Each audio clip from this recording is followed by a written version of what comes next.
Today we're going to mess around a little bit in After Effects. We're going to talk about how to do some zooming and scaling in as if you're a camera flying into any situation. Maybe you're doing a logo reveal or something. So someone in our group, Joanna, posted in our Facebook group asking how to do this. So she posted this GIF here, this great little animation by Fire Art Studio. And we're going to skip all these cool monoline animations. I don't have these pieces.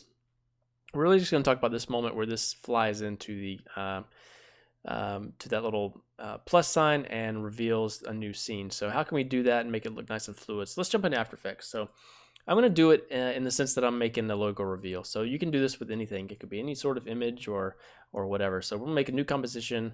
1920 by 1080 is good. 25 seconds is fine. It's going to be super short. We'll just hit OK for now. So what I'm going to do is I'm going to have a logo. I'm going to have our little Pixel Preacher logo here. I'm going to fly into it and then reveal a website. So let's get started. I'm going to, over here, I've imported a few files. So I've imported an EPS file. So if you're wanting to fly in really, really close to a logo, you do need to have a super large high-res file or some sort of EPS file that you can turn into a shape layer within After Effects. So that's what we're going to do. So I have an EPS file. First, I want to make my background color. So I want to do our this kind of pink and orange gradient. So I'm going to make a new layer, new solid, and it doesn't matter what color this is. So we'll just call this gradient because this is going to be the background. And I'm going to put this at the bottom. I'm going to scale this down. I just dragged this PNG in here so I could get these colors right. So the gradient, I'm going to go to Effect and Generate Gradient Ramp. I'm going to take these little eyedroppers here, and I'm going to click on the pink up here, and I'm going to click on the orange down here, and I want to move those little points to the corner. So now I need to grab the orange color, move it over here. So now I have a nice smooth gradient across the screen. So the next thing I want to do is put my logo in here, but what I'm going to do is put the logo inside of a different composition. That way I can easily make adjustments and all that kind of stuff. And I'm going to show you a little feature inside of After Effects that'll show you how to keep the quality of a good logo. So I'm going to drag this down here. I'm going to make a new composition actually. What I'm going to do is make a new composition here, and we'll call this logo 1. I'm going to put my EPS logo in here. So it's going to drop in, and it's kind of a big logo. I'm just going to scale it down so I can see everything. So let's say it's right here. Let's say I keep it this small for now. And I go back to Comp 1, and I drag in that composition. So logo 1, I'm going to put it on top of my gradient, and you can see it right there. So all that's well and good. What I'm going to do is, the idea is I'm going to kind of fly into the middle of the P right there. So I want to take my anchor point for that logo. I'm going to hit Y on the keyboard. I'm going to move it up to the middle of the P. And then I'm going to scale it up. So I'm going to click on logo 1, hit S on the keyboard, and I'm going to scale it up. And as I start scaling it up, you're going to see that quality just dwindle down and look like a complete mess. So what I could do is I could scale that logo up or make it as big as I can. But one thing we can do is we can click on this little icon right here, or this box, and this is like so collapse transformations for vector layer continuously rasterize is what it's saying. That's just a fancy word for, maintain its quality. So if I click on that, you can see it automatically clears up. So it's going to let me make this as big as I can based on the original size of the file. So that's great. So now I can scale it up, but if I get even closer, it's going to start falling apart again, just because this file is only so big. I mean, it's a pretty big file, but it's 2298 by 1902 pixels. But as I get to scaling and scaling and scaling, it's still going to fall apart. So that's why it's great to have an EPS file. And really, a lot of these animation probably are EPS files and shape layers. So what we're going to do is we're going to make a shape layer out of our logo. So I'm going to go back to the logo 1, and here's my logo. So I'm just going to scale it back up a little bit. And since it's an EPS, you can right-click on it and go to Create Shapes from Vector Layer. So it has to be like an Illustrator file or an EPS for this to work. And so it should make a nice clean outline. So I can delete this EPS file, go back to Comp 1, and now let me scale this back down. Gotta scale it way down. So no matter how close I get, you can see that now these edges are nice and clean no matter how close I get, because it's a shape layer, within After Effects. It's not trying to pull it from some file somewhere. So let's scale this way back down. Let's go to 100%, and let's even scale it down even further. All right, so here's my logo, and I need to move my anchor point up into the center of the P. So this is really where you want to start before you get animating. You want to make sure you have either a really, really high quality logo, or you have an EPS that you can turn into shape layers, and then you want to click that continuously rasterize button right there. And if you have multiple, if this was another pre-comp that was in another pre-comp, you just want to make sure that all these buttons are pressed throughout all the different pre-comps.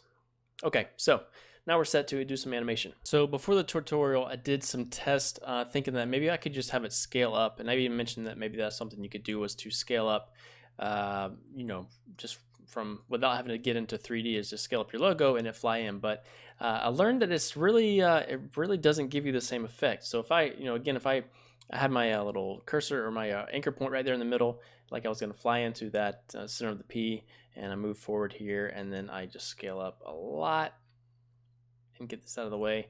I tried to do different easy easing on the keyframes, even going into the graphic editor and trying to get it to start really slow and then zoom in. I'll go into all that in a minute, but when you do that, it just doesn't feel quite the same as that animation does. It starts out kind of abrupt, even though I've got it going as slow as possible.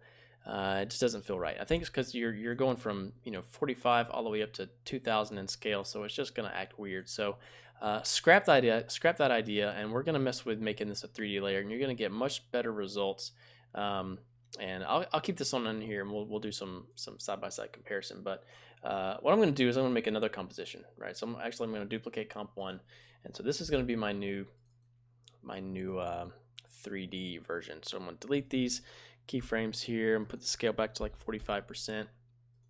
And what I'm going to do is make my logo 1 a 3D layer. So I'm going to click on this 3D layer button right here, this little box, little cube, and it's not going to do anything. So it gives me these new axes here. So I have a Y and X and Z axis, but when I scale it up, okay, I guess it works. You just want to make sure that you go into your logo 1. I realize I did this already, but turn on the 3D layer. So if you get to this point and you make it 3D and you're trying to move it and it doesn't do anything when you move this, that's because you need to also make that a 3D layer so it translates from this comp to the other comp. So click that little cube right there. All right, so now when I set I want to build my zoom in, it's going to feel much more fluid and much better. So the way to do this, again, you turned on your 3D layer. Now you have these new axes to play with, and I'm going to set some keyframes. And instead of messing with scale, we're going to mess with position. So I'm going to hit P on the keyboard, and that's going to bring up position. I'm going to click my stopwatch, and that's where I want it to start. So I can probably move this keyframe down here somewhere. And then I want this to zoom in. So I'm going to I'm going to take my cursor right on top to where I get to where that Z appears, because that's the only thing I want to move is that Z. I want to pull this in super close. So then you can start moving your mouse, and if you click and hold down Shift, it will go much faster and scale at a larger rate.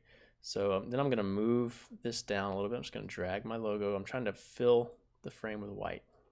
So I'm going to scale it up some. I want to scale it just enough to where it's out of the frame. That's too much. Oh boy. It's a little bit more, about right there. All right. So let's try that. So now I'm going to highlight these keyframes, right click, keyframe assistant, easy ease, and then click on the graph editor and click on highlight my last keyframe, slide this down somewhere around there, and then I'm going to do my front one and pull this to where it starts out super slow and then goes crazy fast. So now let's check it out and see what happens. So I'm getting a much better result. It feels much more fluid. So I'm just flying right at it. Okay. Then you can even maybe add some motion blur to it, so it gets a little more movement. Okay. I don't think they had it on the original animation, but that's a decent touch. I'll turn it off for now. So that feels so much better than this monstrosity right here, where it just kind of scales up and looks all janky. Right, that's no good. That looks terrible. So this one feels much better. All right, so now what do we do? They have a little circular type wipe at the very end of their animation, so you can see. Let's watch it again. It'll zoom in. You'll see right at the very end. It kind of a big circular wipe reveals this blue background again. So we could do that, but I'm actually just going to land on that white version. But if you did want to do if I wanted to transition back to this pink, I guess I will do that real quick. Just why not? What I would do is make a new layer, and I'm going to go to new solid, and we'll call this circle wipe. And I think you can do, let's go to layer, go to effect and go to generate and go to circle. So we can keep this white. I think that's fine. And so we're going to go to the radius. Actually, I must change the color so I can see what I'm doing, because it's a white circle on a white background.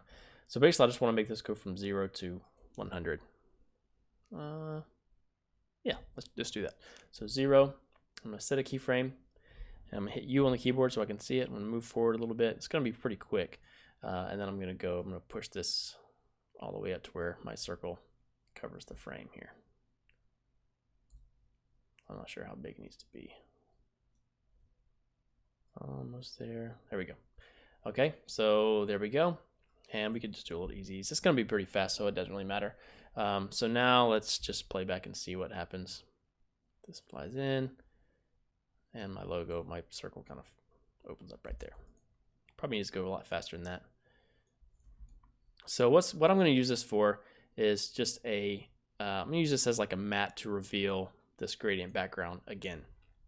So then what I'm going to do is duplicate this gradient layer. I'm going to stick this right here under the circle wipe that we just made. And so now I'm going to go to the gradient, and I'm going to click on my toggle switches so I can get my track matte option here. And I'm going to click on none, and I think I'm going to go to alpha matte. Let's see. Yeah. So alpha matte is basically saying that this circle is going to cut out this gradient and reveal that this thing is going to do its animation and can cut it out and reveal this thing here. So let's preview that and see what happens. So that's kind of what they're doing. I mean, it's not perfect, but you get the idea.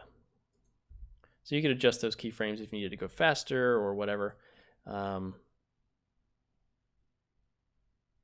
You could probably have it move the center of that maybe up here to the center of the P.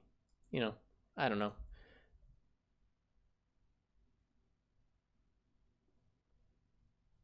Okay, we have to make our scale a little bit bigger, maybe 1300. Okay, so you know, you can make it tons better, but that's just showing you how they probably did that, was using some sort of wipe. And then I would put in another composition that would be the reveal. So they basically reveal that other city. We're just going to reveal a website. So I have a website EPS. I'm going to make this into a new comp. Just going to drag it and drop it on this new comp button. And this is an EPS file, so we can do the same thing where we right click on it and go to create and create shapes from vector layer so that I can scale it as much as I want. And we can delete this one. I can click over here and just make this fill completely white. I just want to make it all white. Okay, I'm gonna go back to comp 2 and I'm gonna drag in my website down here, throw it right on top. And basically I'm just gonna have this do a nice scale from pretty small. So let's go here. I'm gonna click on scale and lock that into place. And so that's at 20. So we're gonna push up here, maybe do this like 27. See what happens with that. It might be a little bit too big. Okay, so what's gonna happen is it's gonna fly in. We're gonna reveal it with that animation here. And right about here is where I want this animation, this website to come in. So I'm gonna hit T on the keyboard, get my opacity, and click that stopwatch, scoot this down some, push that down to 0. So now it goes from 0 to 100. And I also want it to sort of scale up at the same time. So I want to have this scale sort of moving always. So you can see if I hit U on the keyboard, I have it's going from 20% to 27%, and in between there it's going to go from 0 opacity to 100. So let's do a little render and see what happens. I'm gonna drop my quality down just a bit. And now whenever you're doing, you do have those rasterize options on, turned on to where it contains that quality or keeps that quality, then it does start slowing down a little bit as far as the speed goes on the render. So my radio wipe is a bit too fast, probably. I really don't love the radio wipe, but we'll keep it for now. This probably needs to be a lot slower. 24.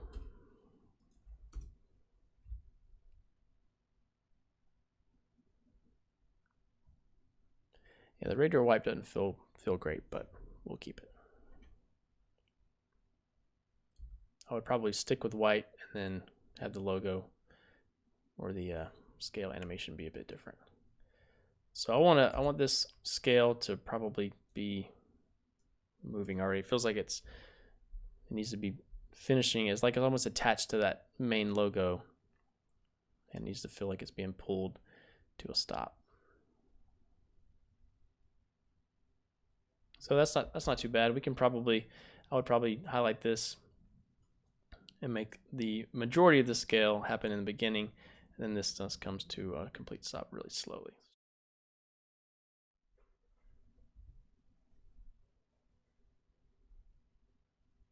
That might be a little too much. So all this animation just takes a lot of fine tuning here. That's not too bad. Maybe move this down some. Let's do one more render.